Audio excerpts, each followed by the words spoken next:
Saseni Mkofiti, welcome to Celeste Reflection. Another week, another Wednesday, another episode. Every Wednesday, we have an episode. And thank you so much, guys, for watching. Thank you so much, guys, for those who are reaching out. Kuna wase waliona stories za Mr. Ndongo, mse akaona stories za, like the stories we've been doing, watu wana reach out, wanataka come kushare stories zao. So in case you want to share your story, just reach out. Either kwa DM yangu at Celestine Dinda, ama kwa Instagram yangu kuna email hapo juu. Send us an email ama WhatsApp that number over there. Just reach out. Tunataka kusikia stories zenu, ita-inspire mtu, itapatia mse encouragement, itapea mse hope. Yeah. And one story after the other, tunapeana nguvu. Okay? So today I have a guest. Guest wangu amenibamba tu sana. Yana amenibamba tu sana. Sana. Karibu sana Mary. Asante. Thank you for having me. Karibu sana kwa kukam. Story yako nilisikia through Lena. Akasema manzi kuna dema anaitwa Mary. Ningependa akam. Atuambie tu story yake. Wase wakisikia story ya mse mwingine, kuna mse uona haya. Kumbe sisi mi peke yangu. Ama maybe I should do something, you know. Ina encourage mse, ina inspire mse, inapatia mwingine hope. So nikasema, wacha Mary akam atuchapie story yake. At least, you never know itasaidia nani uko nje. Asante. So sinikichapa watasikia uchungu. Watasikia uchungu. So, hautawachapa. Ukiwapigia, watasikiza. Wow. Sawa. So, sile mimi naitwa Mary Wafula Omolo. Na mimi ni mama ya watoto 3.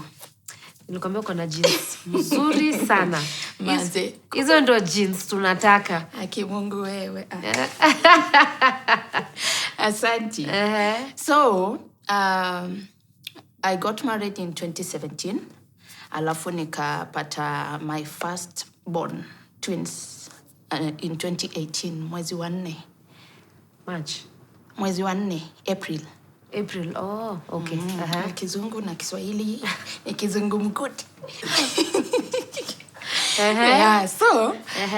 So in April 2018, on the 11th, I gave birth to my firstborn twins. Wow. Yes, twin boys. Wachazaliwa. Mimi ni mama ya ndume. Msinione hivi niko na security. Nice. Yeah. So they are 5 years. They are 5 years. Oh yeah, sure. Unafaa kunipatia zawadi. Anyway. So the boys were okay. The pregnancy was okay. Kila kitu ilikuwa smooth. But now towards the end of it, walikuwa wamechora msalaba kwa tumbo. It was a breech pregnancy. Ile watoto wamekaa hivi. Nikawa amelalia na moja kwa hivi mwingine kwa hivi. Yes. So I couldn't push. And prior that, you see, I'm small-bodied. So my gyna walikuwa wameshaniambia severally hautafikisha full term. So we'll try and we see how it will work. But mimi, you see, I'm a born-again Christian. Na kuna wakati inakuanga sasa uingie practical. Wachane na mambo ya miracle. Yeah. So at that time, I'm being told you will go for CS because nilikuwa hata nishapitisha siku. So masiku zimeongezeka. You see, it is positive or negative too. Yeah, plus or minus. Yes. But sasa yangu ilikuwa imeongezeka. Yeah. And before niendelee, let me say I'm also married to a twin. So you expected? Not really. Yeah, because you see, wanasemanga if you're getting married to a twin, you will not give birth to a twin. Most likely, maybe your children will. Yeah. But nafikiri hii yangu ilikuwa from our genes because my father's side kulikuwa na twins, my mother's side kuna twins, but sisi wenyewe kwa familia hatuna twin. So imekuja. Okay, so makes sense. Okay. So from there, Mungu akinihurumia tutakuanga familia ya twins throughout. Huyu anakuja na hii, huyu anakuja na mi hata wakuje quads. Nitakuwa shosho mzuri.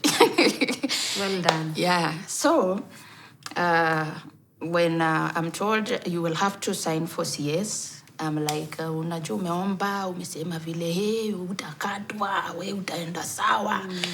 But unajua kumbe God, akiumba madaktari, pia alikuwa anajua kuna msee anahitaji hustle mahali. Kuna mtu anahitaji hii economy isimpate kabaya. So lazima uende hiyo kisu. So niliendea kisu. And I came out okay. The children were okay. 3.0 and 2.8.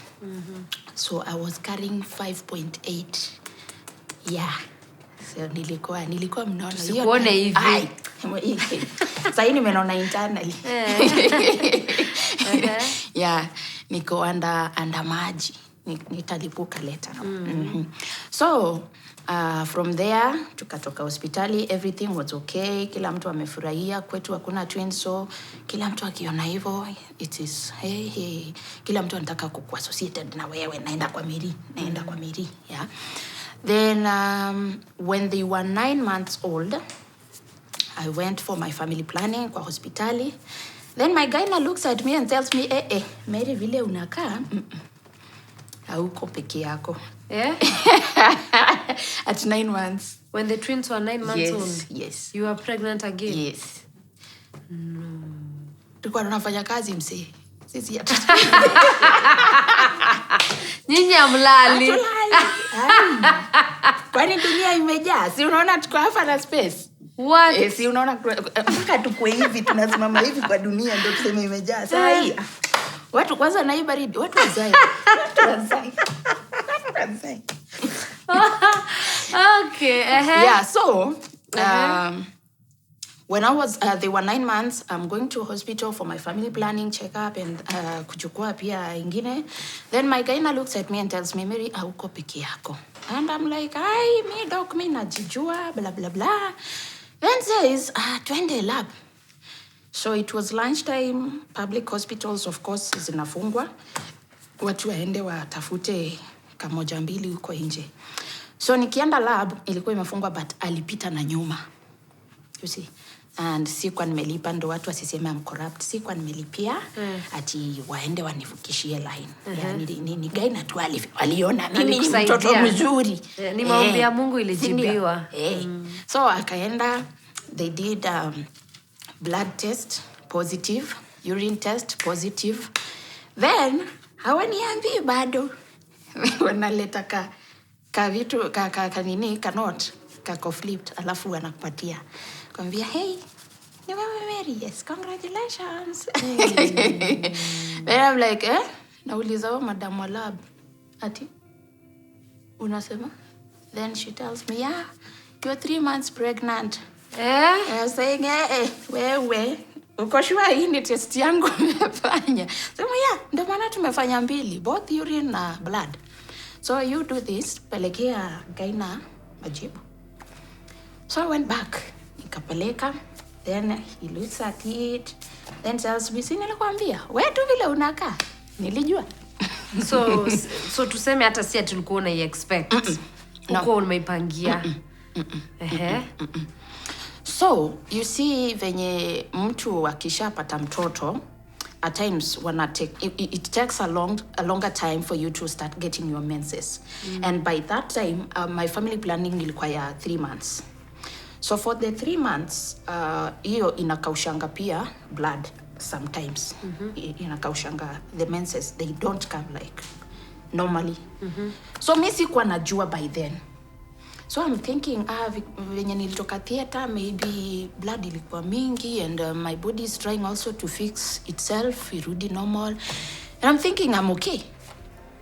Then, hiyo sindano ikafanya, hiyo sindano ikafanya nikaanza kunona sana. So my gyna akaona, hapana, let's change.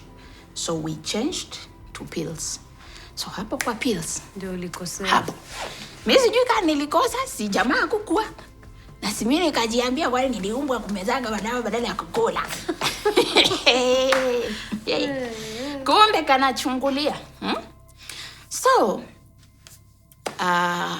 my gyna now tells me, hii, sini mwezi 3 umeshaambiwa, yes. Now I want you to do this. I want you to go for a scan.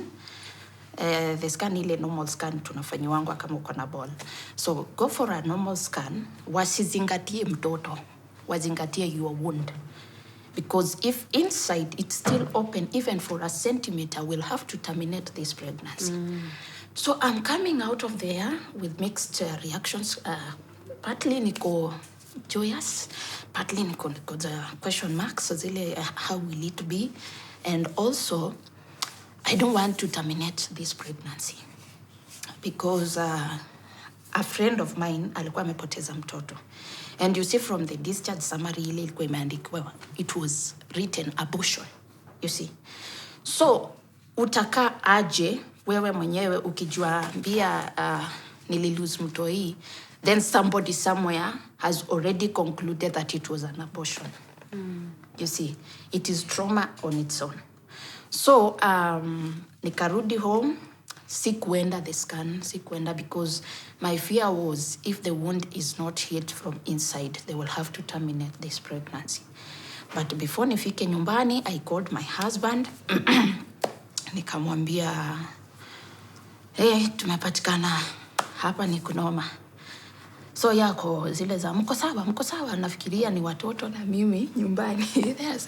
Yeah, sisi tuko sawa lakini kuna mwingine njiani. Jesus. And it's like, ona, wacha nikuje nyumbani tuongee jioni. Which was a very bad move for me to do because ni jamaa anakuanga electrician. So ningemes kidogo aweke waya zikutane, hapo hiyo kampuni ingechomeka. Yeah, so alikuja nyumbani, we sat down, we talked.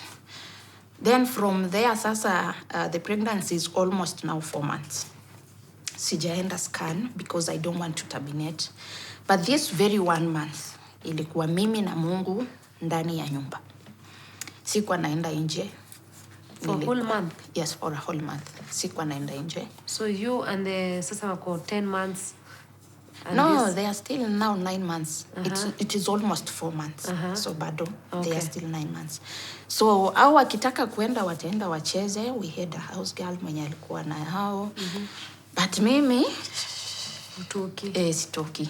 It was my bedroom, my bathroom, and back and forth. Kitchen kidogo. But again, sitaki kuambia watu.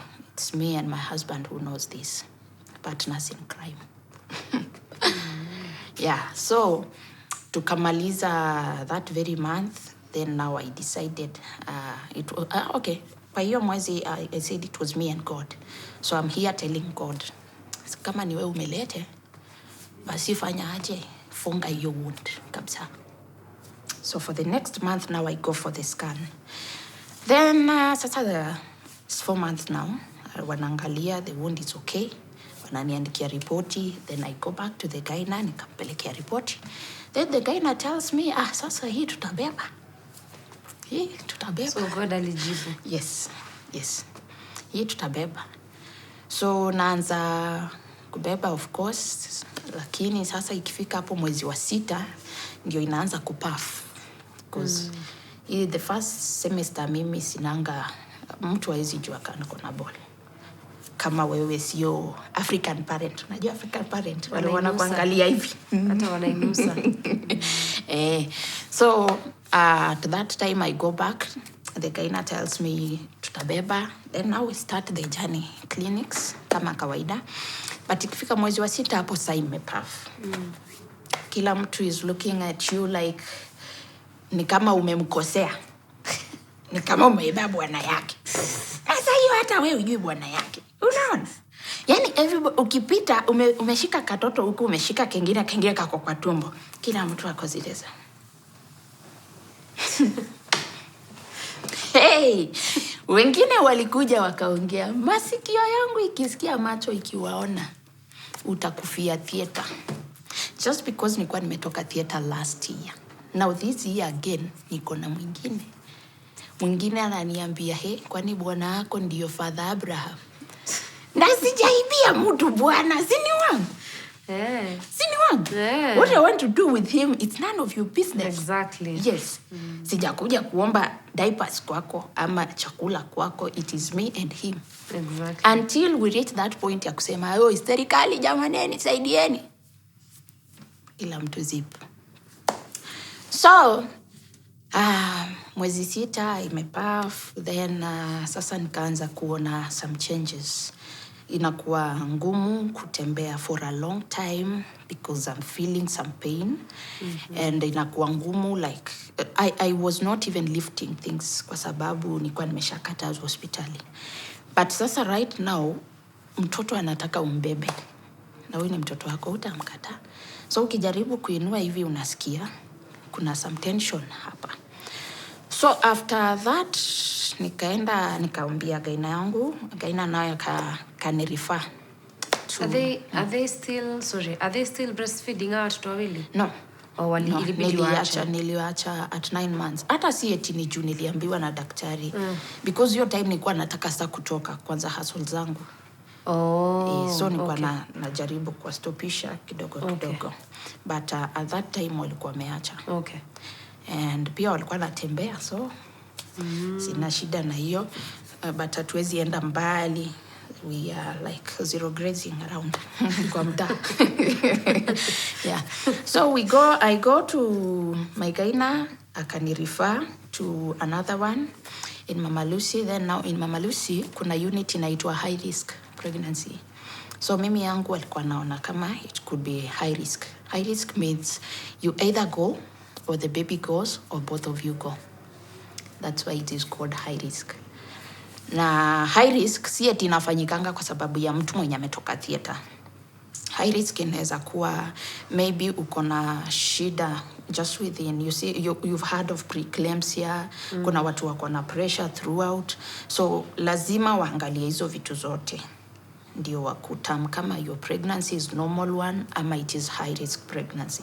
And the good thing is for them, they know their patients vizuri sana, the high risk unit.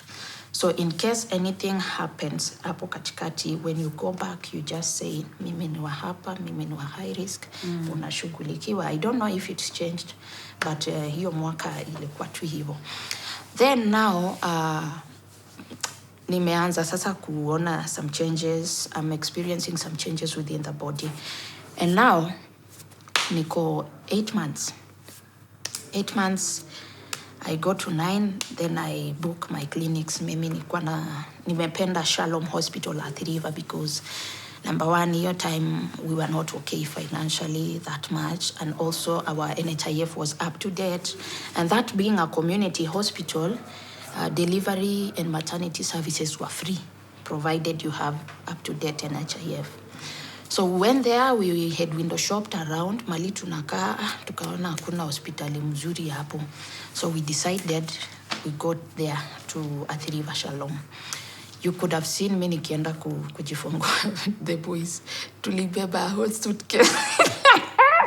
Ukienda kujifungua the twins? Yes. But with this second one? Because unaona hiyo ni furaha, haujui motherhood inakuangaje, unaona.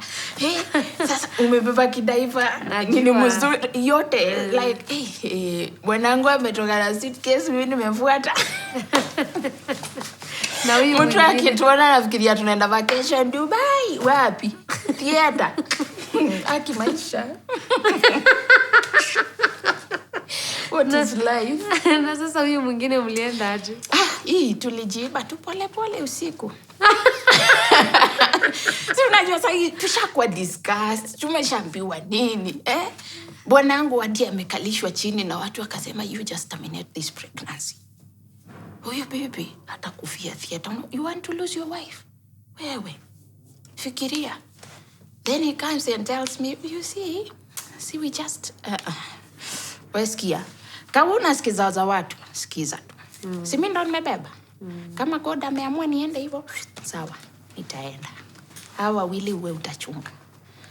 So you see, as women tunakuanga hapa. We are good.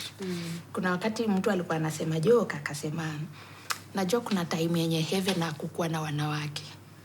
Akaulizwa why, akasema kuna verse inasemanga when the angel opened the 7th seal, there was silence in heaven for 30 minutes. So hiyo 30 minutes wanawake wote hawakukuwa. Ushaijiuliza mbona salon salon hazinanga radio lakini zina operate. Juu ziko na wanawake, ziko na Yes, women. we are good. Na Mungu alijua. Hao wanaume hawaongeange mingi. Ndio maana tuliitwa wasaidizi. Tuwaongelele. Oh. Yeah, so hiyo ilikuwa by the way. So hii tumejiiba usiku, tumeenda kufika huko tukarudishwa, tukaambiliwa bado. So nikadungiwa hiyo nini ya 2 weeks, ile sindano inakuanga ya kusaidia mtoto kumachua mapafu. So nimedungiwa, nikaambiwa rudi 2 weeks then come. So I went back after the 2 weeks. Mtoto akatolewa, yuko sawa, mimi niko sawa. Another CS, of course. Yes, of course. They couldn't allow me to push kwa sababu they don't know how strong my wound is. It can rupture. Yeah. So if it ruptures, I'll have to go to the theater again. Yeah. So why should I nikuwe na chungu mbili? True. Yeah. Number 2, I'm also having fear. I've never pushed, so I don't know how it will be. So I opted for it. Of course, pia walikuwa wamesema we do that. So, but the second CS was painful, extra painful. Extra painful. Actually, nilifikiria ninaenda hiyo siku because I was feeling my chest is very painful. Nataka tu mtu anishikilia finye hivi. So akifinya nasikia I'm at least relieved. But akitoa the pain was so much. So tukatoka recovery room, of course, we go back to ward, and then at that time everything is okay, everything is cool. The nurses, the doctors, they're coming to check on you like every after 1 hour, sometimes 30 minutes. So kila kitu iko sawa. You and the baby? We are okay. Oh, so nyinyi wote sasa mko sawa? Tuko sawa. Okay. In fact, the second one sasa nilikuwa na nguvu hadi ya kuambia jamaa sasa wewe baki nao nyumbani, hii nitadeal nayo.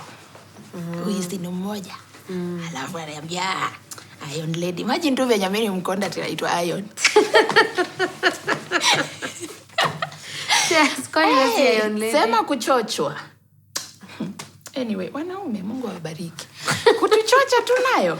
Sema ni Iron Lady. Iron wapi? Iron wapi na ukinigonga hivi nimevunjika. Mimi mkonda hivi Iron. Anyway, sasa tukatoka hospitali. Discharged now. Kufika hivi kwa nyumba, that's when everything ilienda opposite. Because the boys wamemiss mama. Ooh. So they are coming to jump on you. Yes, they are very excited. Alafu hawajawahi ona mtoto mdogo. So wako, what is happening? Now how old are they? 1 year and 5 months. So you have 3 babies under 2 years? Under 2 years. 3 babies? Yes. Tumefanya kazi msee. Wewe unasema ingekuanga kuna kwanga na zawadi ya hiyo. I think hiyo mwaka ningepewa. Kungekuwa tu atina head of state recommendation ama ni commendation. Hiyo. Mi walai mngeniona tu kwa TV nimeomoka tu hivyo. Watu wa mtaa yangu wangenisikilia wivu. Mungu alijua. Anyway, tuendelee. So, nimemaliza, tumerudi home, watoto wako zile za furaha, wanataka kunikujia. But mimi, I have myself I need to heal. I have the baby I need to feed. Alafu now, I have them wenye nafaa pia niwaongelesha kidogo. But mind yangu ikapata all these things are very much overwhelming to me. So, nikaanza kuwa na anger issues. And you see, it starts small that you won't even tell. So nikakuwa na anger issues. I think it was just the normal stresses zile za sasa mnapiga kelele, nataka kulala, blah, blah, blah. Then it now graduates to now anger. Anger now starts manifesting. And it is manifesting, but mimi akili yangu iniambii kwamba you are doing wrong. Mimi kwangu it's like, I'm an African parent, I need to discipline you. Sikuwa nimewahi chapa watoto wangu kutoka wazaliwe. But now, after the hospital, after this Kagal came, walikipata. Because any small mistake could land them into serious trouble with me.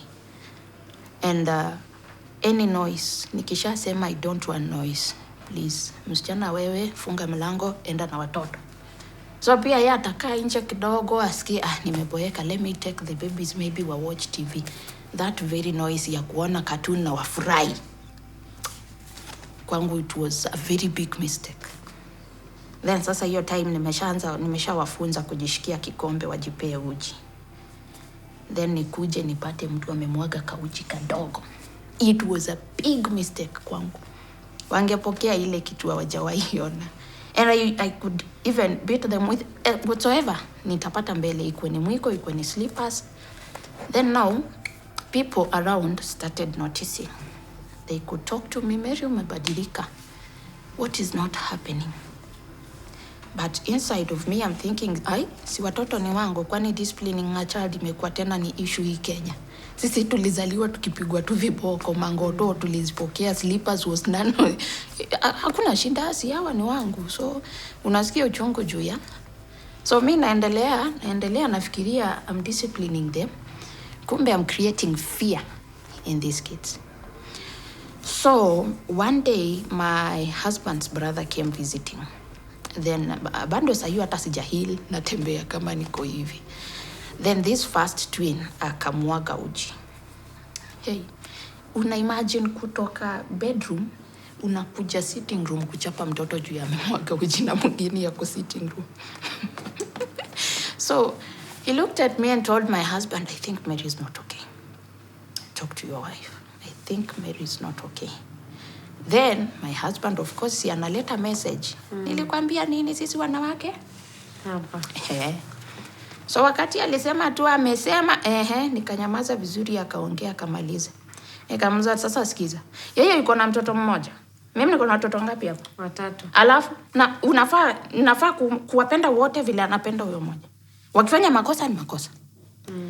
So mwanaume akaona I don't want to pick a quarrel with a lady. Of course ni kwa ploti. Alafu pia hataki ionekane kama huyu mwanaume hataki kuelewa bibi yake na ndiye amejifungua. So akanyamaza. Then siku zikapita zikaenda. But there is a day now my wake up call. Nilikuwa natoka from my bathroom going to my bedroom. You see the normal houses, wacha hizi zenye watu wameomoka uko na master bedroom. Sisi yetu ilikuanga bafu, alafu naenda kwa bedroom. So I'm coming from there, then I found this first twin kamesimama. Then siku hata hakuwa na makosa ama sikuwa nimefikiria ni mchape. But just passing, the kid does the defense mechanism. Ile nikikutupia kitu hivi si utajifunika. Yeah. So ananiona then it was like anafikiri unaenda kumgonga. Yes. Kwa sababu kwake mama alikuwa ni vita. And I can tell you, huyo first twin ndiye amepokea viboko mingi because you na pia ni hapa kule is always around everything anafanya. But the second one toto cool. So akiniona akajifunika, then nikaona hii ni kama ni kweli nimekuwa naumiza huyo mtoto. But I moved back. Kurudi tena kakajifunika. So nikajua hapa nimekuwa naumiza huyo mtoto. So I called my husband again. I didn't call him. He came in the evening. Then I talked to him, told him what happened during the day. And he was like, yeah, nilikwambia ukaona ninakudanganyia ama you wanted me to look bad. But if you have opened your eyes and if you have perceived it's happening, then we need to do something. Now he calls a friend of his who is into psychology and counseling. And this man tells him, what are the signs? What are the symptoms? Is she suicidal? Has she done something that could end somebody else's life? Is she a threat, like a very bad one to another person? Then my husband is like, hapana, ile tu tumeona ni enga, anachapa watoto sana. Sometimes I could just literally lock the bedroom, nikae peke yangu na mtoto huko. So anamwambia pia withdrawal is part of it. Then this man goes like, hapana, that is not at the worst at ile tutasema we want to do the medication. So what I will advise you is you look for a bigger support system and a strong one. And that's what he did. My man is good. Yeah, he's a good one. God bless him. Amina. Amina. Acha tuseme kama watu wa Jehova Wanyonyi. Amina. But it's okay. He's a good man because he understood me. Never at any given time did he raise his voice or even beat me. By the time he was calling his friend, watu walikuwa how long? Ilikuwa after how long? I think around 3 months post. I think 3 months post the delivery. Oh, so wale wengine walikuwa almost 2 years. Yes, not really. Almost 1 and 8 months. Okay. Yes. So this friend tells him you'll need to look for a stronger support system. And hapo ndio sasa alianza kuongelesha my sister Susan now moved in. Younger sister or no, bigger sister? Ni bigger. Oh. Yeah, ni older kwangu. Namfuata yeye. Okay. Yeah. Kizungu ile ya ushago tukwa tunasema I follow her on the back. Okay. Hiyo naelewa kabisa. You follow each other. Yes.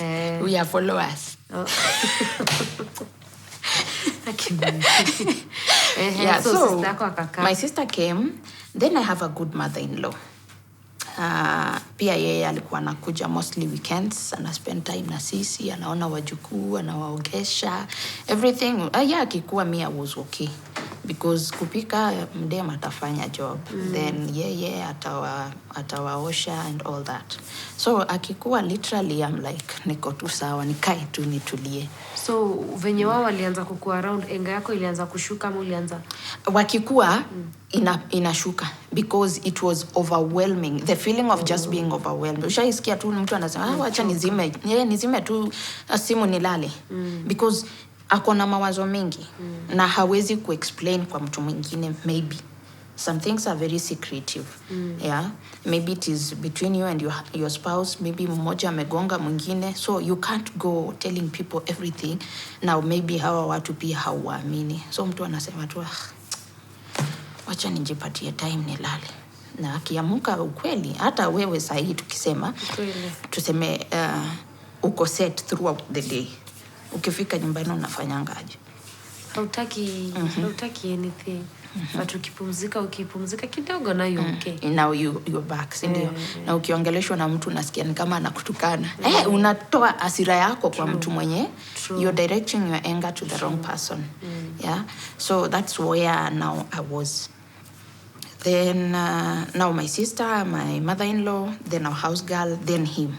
So I had 4 people around. Now, which helped me a lot because walikuwa wakikuwa around, I could even leave the kids. Nitembee kidogo, I just roll kwa mtaa kidogo, then I come back. Na nikirudi I'm fresh, I'm okay. Tutaka tupige story. Yeah, so some time back I went to visit a friend at KNH. Alikuwa amejifungua. Then this person was in theater na alikuwa pia alikuwa ako ward na alikuwa ametoka theater. And in that ward, I realized there were mothers who had no children, but wametoka theater. And I asked her, kwani, what is happening? Mbona hawa mama wako na nyinyi na hawana watoto na sijaona wakienda nursery kwenda ku breastfeed from the nursery? Then she tells me, hawa watoto wao walikufia huko. They didn't manage to come out with the children. Ama maybe kalikuja kakafika na kakaenda. So lazima akae hapo the 3 days, unaona? Sinaambiwangwa 3 days. Unakaa hapo 3 days upone ndio wakurelease. But you don't even want to hear that child, another person's child cry, because kwako ni trauma. Unajiuliza, kwani yangu imefanyika nini? Kwani ni nini si kufanya right? I think that's where the government now needs to think and rethink and come up with measures to do away with these things. Because I think from even birth, and you see for postpartum, let me just go kidogo. For postpartum, inaweza kuwa ni pre ama post. You see? And for post to manifest, majority inakuanga imeanza huku chini. Ushaisikia kuna watu wenye mabwana zao washawambia tu, wewe umenizalia madem tupu. Sasa sahi ukizaa dem tena, beba tu zako uende. You see? So this person ameogopa hata kwenda scan peke yake. Hataki kupata disappointment from free. So anangoja. Then ameenda kuzaa ile surprise ni dem. So inakuwa sasa postpartum. So anaanza kushangaa. Yani mimi hivyo tu ndio marriage yangu imeisha. Huyu mwanaume hata asikuje kuona mtoto. Na hivyo ndo majority unaona hizi kesi za mtu amezaa kaacha mtoto hospitali. Zinakuanga ni hivyo tu. A simple statement but very sharp. Very sharp. And it pains women a lot. So men out there, you need to be very careful. Mtoto ni mtoto. Ndio maana Mungu anaumbanga madem na maburi. Na asiye tutaamulia God. We kazi yako ni kuomba na kufanya kazi. True. Si ndio? Then God now decides. Kama ni hiyo njia sawa. But who said ladies are not supposed to be born? Babies are babies, whether a boy or a girl. Yes. Yeah. Hata kuwe msichana, kwani Kamala Harris ni msichana. Si ni msichana. Ya naona hiyo jina Harris naona kama ni mwanaume. Akili msee, akili. Yeah. So after you got help from your family, that is the support system, you didn't fall back into... I didn't fall back. Ulianza kuheal tu. Vizuri sasa, enga ikapungua. Enga inaenda ikipungua. Of course, there are triggers, but now you know how to kujicompose. I love what you're saying, because most of the things that we get to hear nowadays ni therapy. It's not the real like solution to it. It's not the only. Yes, the only solution. We can't say that. Because even unasema support system yako ilikusaidia. Like your mother and your sister and your husband and your nanny, they came through for you. Ukaanza kuheal, ukakuwa sawa. Like kusaidiwa tu kazi. Yes. Ikafanya tu ukakuwa. Yes. Okay. Yes. So that is something else for someone who is out there. Yes, because si lazima uende therapy. If you can, okay. Niambie too. I'm not saying it in bad faith, but you look at somebody who is in a slum settlement. Let's say, for instance, Kibera. Sindio? Huyu ni mtu mwenye hata hakupata formal education vizuri. Sindio? Hajui what is happening to herself at that, akiwa kwa hiyo kitu. Unaona? Then, unakuja unamwambia, itabidi umeanza kwenda therapy.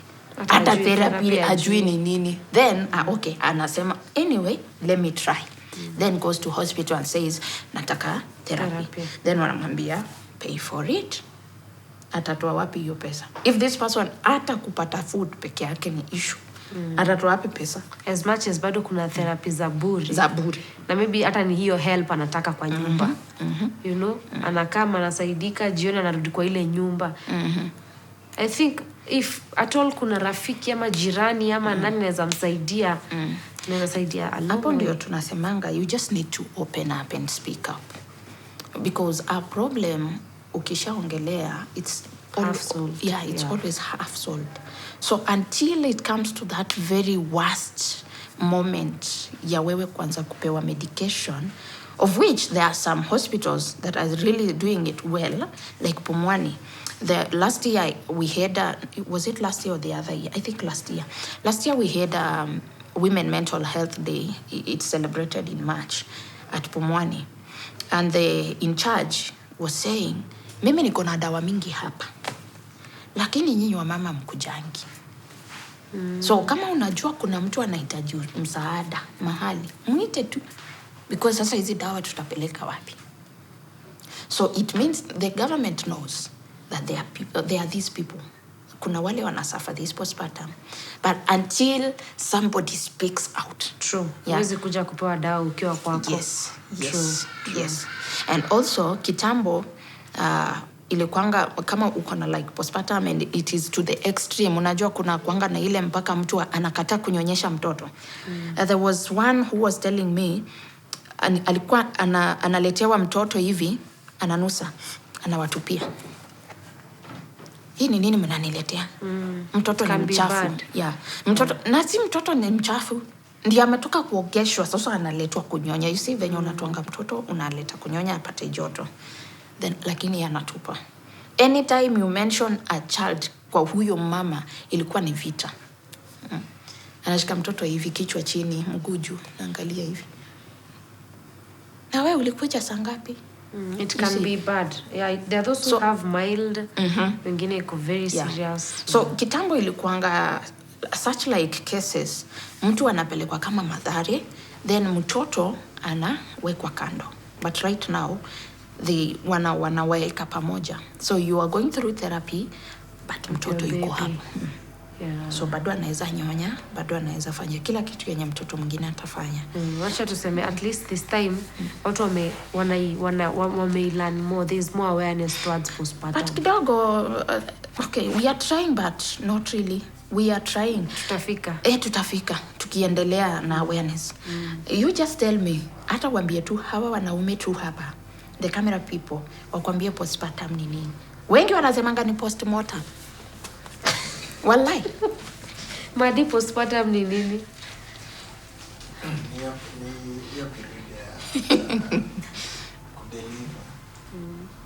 At least Madi anajua. At least hawa wanajua kutokana na story ya leo. But at least kusema kweli watu of course kuna mahali hajafika but sasa watu wanaendelea wakijua. Jua hata kuna hiyo unaambia watu kitoka hosi unasikia tu umechoka, mtoto wako akilia unachoka. Like kitu kadogo tu kanafanya unasikia. Just be careful. Talk to someone, tell someone how you're feeling cause inaanzanga pole pole. Haikujengi ati inaanzanga tu na mtu akilia unasikia. Kila like almost every mental health issue it starts small. Hata unaona mwanamke ndio akuje auwe mtoto mwenye amejifungua mwenyewe, si eti ako tu sawa. Wengi watakuja wakwambie mimi nilisikia tu kitu imeniambia, you see, na hiyo kitu ndio tunafaa kuongelelea kabla ifike hiyo level. True. Si kulikuwa na incident, sikumbuki kama ilikuwa ni Naivasha ama Nakuru, where the lady just killed I think ni watoto wawili ama watatu, then akiulizwa akasema kitu tu iliniambia. There was also another case in Langata. There are many. Yes. There are many. You see, so if you're a lady out there and you feel like you're stressed, not just because umepata mtoto, even in real life you're stressed. You are in a bad marriage. And you not are in just a lady. Yes. Anybody. Just open up. Hata nyinyi wanaume, mwacha kusema tunajikaza kimwanaume. Hakunanga kujikaza kimwanaume msee. Hiyo kaburi na jimbwangu hakunanga ya mwanamke iko 3 feet under yenyu iko 6 feet. Kila mtu anaingianga kwa hiyo 6 feet. So Mary just open up. Mary has spoken. I mean a prophet. Mary has told you guys. So if at all unasikia kuna kitu nakusumbua, please just speak out. Reach out to anyone, hata kama ni pastor, hata kama ni nani, hata kama ni caretaker, hata kama ni neighbor, just speak out. Lakini caretaker wengine jo. Wewe Mary acha hizo. Atundela kwa jote. Huyo si anataka kwa Jumada. Usiende. Siangufe tuone. Hapana, sasa tunataka this time mtu akispeak out wasaidie. Tuache kujudge. Ndio maana tunaongelea hizo story. Ndio maana mseka Mary amekam atumevenye alikapitia na venye alisaidika. So even you even if you're out there and you have a story that you feel like inaweza encourage mse, reach out, kama utuchapie story kama Mary. And Mary, asante sana by the way. Hiyo story yako utashtuka sana kuona venye itasaidia watu wengi sana huko nje. Nimefurahi. Mse yako zile za manze, Mary alikuwa na 2 under 2, 3 under 2. Si ushtuka na 2 under 2. So kumaanisha even there is 4 under 2. You can get 4 under 2, right? Yes. Yeah, that can inaweza kuwa very overwhelming. So manze, shukran sana Mary. Asante sana. God bless your husband, God bless your mom and your sister. Amen. Through them hauku umia sana. At least you see waliokolea twins wako. Now they are 5 years. Yeah, they are 5 years. Na kadem kako 4. Sasa ina watoto kwa soko. Sasa unaweza rudi tena soko. Nilikachorea hiyo story. Thank you so much Mary for coming. Asante sana kwa kukaa na kushare story yako. Asante pia. Yes. Guys, thank you for watching. That was Mary with her story. Kama uko na yako, reach out to us, please. Naomba kusema kitu. Mary ako na kitu ya kusema. Naomba mkimbie pale YouTube, angalie Mary Tindo. Mimi nakuanga mfani. Kwani amunijui? Kumbe wewe ni mfani. Wewe umetuchekesha sana hapa hivi sana. Sana. Mnipe audience. Inaitwa Mary Tindo. Mary Tindo on YouTube. Na Facebook? Mary Tindo ama Tindo Comedy. Siko active huko, na TikTok. Siko active, lakini bado ni Mary Tindo zote. Oh, but uko zote. Niko Mary zote. Tindo on YouTube, Mary Tindo on Instagram, Mary Tindo on Facebook, Mary Tindo on TikTok. Yes. Asante sana Mary Tindo. Umetuchekesha sana, umetufurahisha sana hapa. Na ukiwa na kazi ya MC, ita. Hata kwa MC una MC? Ala. Mimi ni full house hustle msee. Umama imenifunza. Thank you so much guys. Until next week. Bye. Bye bye.